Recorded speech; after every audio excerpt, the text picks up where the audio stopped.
Mesdames et messieurs, la Russie vient de livrer à son armée un lot de félins. Un lot de félins, de carnivores, de Bradley.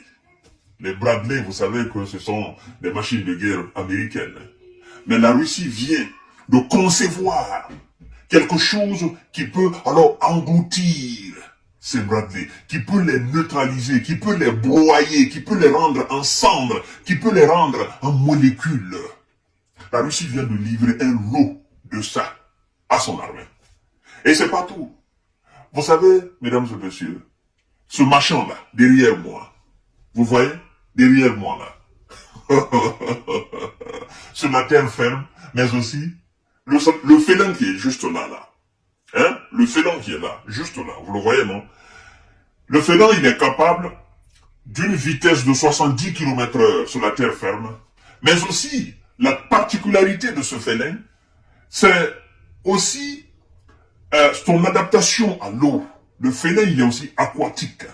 Il est capable d'une vitesse de 9,5 km dans l'eau. C'est-à-dire que ce qui reste maintenant est que le félin vole. Le félin, il vole. Terre, eau, et puis air. Maintenant, on attend peut-être dans les jours à venir, ils vont nous sortir encore pour l'air. Mais cette fois-ci, c'est la terre ferme et dans l'eau. Mesdames et messieurs, ce sont des machines de guerre. En quelque sorte, des chars. Oh, les Russes ne sont pas des amis de quelqu'un. Qui êtes-vous, vous les Russes? Qui êtes-vous? Qui est allé vous provoquer? Chers dames, partagez la vidéo dans tous les groupes possibles. Abonnez-vous sur cette page, activez la cloche de notification pour ne plus rater de vidéos, s'il vous plaît. C'est-à-dire, qu'est-ce qui se passe? Qu'est-ce qui se passe? Tout ce que les Alliés envoient là-bas, la Russie déjà est disposée, elle est déjà préparée à détruire. Elle sort. Matin, midi, soir, elle sort des machines, des félins. N'est-ce pas? Des félins capables d'engloutir tout ce que les Alliés envoient sur le terrain. Et c'est ce qui fait que ils ne cessent d'enregistrer des victoires.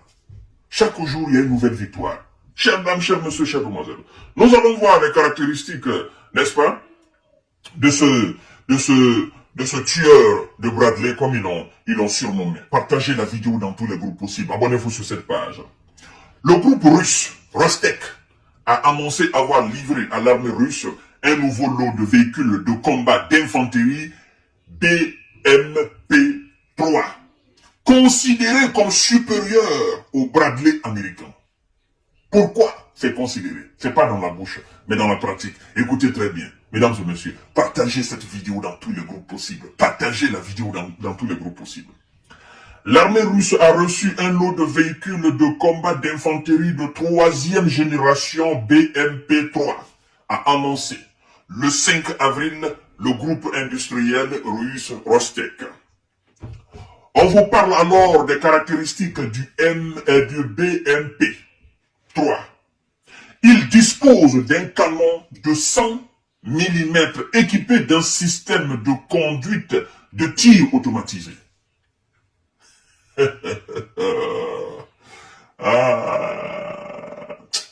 C'est pas facile. C'est pas facile. Quand tu ne connais pas quelqu'un là, il faut faire très attention avec la personne. Oui, c'est pas tout le monde un test. C'est pas tout le monde, on cherche à humilier au fait. On ne peut pas humilier tout le monde. Parmi tout le monde, il y a des gens là qu'on ne peut pas humilier. Ils sont forts, ils sont puissants. Ils ont les moyens. Oui, ils ont le cerveau aussi. Parce que, croyez-moi, si tout ce que la Russie utilise sur le terrain, elle achetait ailleurs, il y a longtemps, les Alliés auraient mis M. Vladimir Poutine à genoux. Il y a longtemps, il serait à genoux. Si la Russie achetait tout ce qu'elle consomme sur le terrain. Mais puisque elle-même, elle produit ce qu'elle consomme, et elle consomme sa production, en qualité et en quantité, c'est ce qui fait qu'elle ne cesse de dominer sur le terrain. Oui! Vous savez, la différence entre les Alliés et la Russie, c'est que la Russie ne fait pas de sommet pour dire nous avons voté telle somme. L'argent, ça sort directement dans la caisse. Et ça va directement dans les industries. Eux, ils fabriquent directement. Chacun prend pour lui. Et puis, les militaires aussi, ils ont ce qui ils ont leur dû sur le terrain. Ça ne manque pas. Les munitions, ça ne manque pas. Est-ce que vous avez entendu parler des militaires russes se plaindre? Non, ça ne manque pas. C'est pourquoi eux, ils tirent à gogo. Ils tirent sans arrêt. Même en dormant, ils peuvent tirer. Ça ne finit pas. Ils peuvent tirer aujourd'hui. Ils peuvent commencer à tirer aujourd'hui matin. Jusqu'à demain matin, ça ne finit pas. Il y en a, ça ne finit pas. Chez eux, là, derrière, c'est gratuit. On fabrique, on envoie. C'est pas possible. Il dispose d'un canon de 100 mm équipé d'un système de conduite de tir automatisé.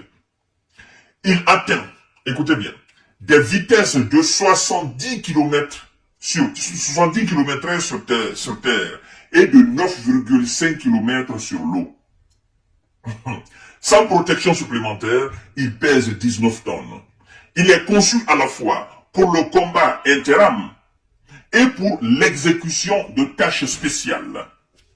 Le BMP-3 est très supérieur au Bradley américain, comme l'a annoncé une étude sur un véhicule américain capturé, vous comprenez, a expliqué M. Roman Komov, vice-directeur exécutif de l'usine des constructions mécaniques de Kurgan. Voilà. Kurgamachezov, voilà, qui produit en série les BMP-3. C'est pas facile de prononcer les noms russes. Donc, on fait avec. Mesdames et messieurs, le but, c'est de vous informer. Le Bradley américain est seulement équipé d'un canon automatique de 25 mm et ne peut pas évoluer en milieu aquatique sans une préparation préalable, contrairement au BMP-3 qui franchit des cours d'eau sans s'arrêter, souligne le responsable. Des BMP-3 et BMP-2 avaient d'ailleurs été comparés à des Bradley lors d'un appel d'offres aux Émirats Arabes Unis en 1991. Le pays s'était finalement tourné vers les véhicules russes et en achetant plus de 600. Ça, c'est depuis 1991. Mesdames et messieurs. Ces gens-là, est-ce qu'on peut... Il n'y a pas moyen. Il n'y a pas moyen de les arrêter. Il n'y a pas moyen. Mais des gens qui conçoivent des choses qui vont dans l'espace, sans aucun problème. Mais ceux qui vont dans l'espace, qui est-ce qui va donner du fil à retordre à ces gens-là? De concevoir des choses qui peuvent manœuvrer même sous la terre, sous l'eau, sur l'eau, hein? Sur la terre, dans l'air. Les Russes, ils ont tout type d'armes, tout type d'armes. Ce qui vient de la Russie, même si c'est de la vapeur, méfiez-vous. C'est une arme. Je vous ai dit, même des stylos sont des armes en Russie. Ces gens sont capables de tout. Alors, mesdames et messieurs, l'armée russe vient de concevoir ça. Vient de recevoir un lot de ça. Et dans les jours à venir, nous allons en parler. Parce que ça va créer encore de la différence sur le terrain. C'est pour dire, nous les Russes là, il n'y a pas moyen de nous arrêter. C'est juste qu'on ne veut pas détruire complètement ce pays-là. On ne veut pas mettre ce pays à plat. C'est juste ça. Nous voulons épargner des civils. C'est pourquoi nous allons doucement.